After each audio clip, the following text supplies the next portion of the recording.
Kita awali dengan informasi pertama. Saudara, sebanyak 30 personil gabungan dari Polri, TNI, dan Satpol PP Kota Banda Aceh dibentuk untuk mengawal warga terkonfirmasi positif COVID-19 yang sedang menjalani isolasi mandiri di rumah. Juga ada tim pemburu warga yang tidak memakai masker.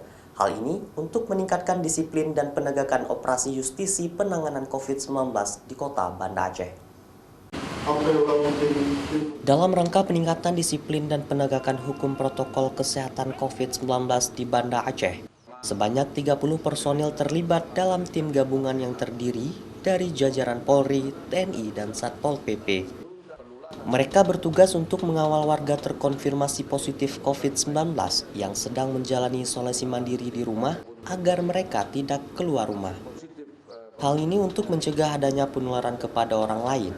Tim ini akan ditempatkan di 9 kecamatan yang tersebar di Kota Banda Aceh. Tim ini diberi nama Pecero. Mereka juga akan melakukan patroli rutin ke sejumlah desa yang terdapat warga sedang menjalani isolasi mandiri di rumah untuk memastikan warga menjalani isolasi mandiri sesuai dengan protokol kesehatan penanganan COVID-19.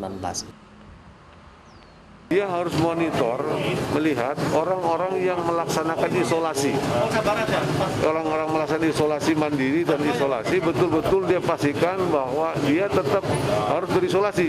Nah, kalau ada yang lari atau kabur, tidak mengindahkan, nah itulah mereka tugasnya untuk ini. Supaya tetap melaksanakan isolasi.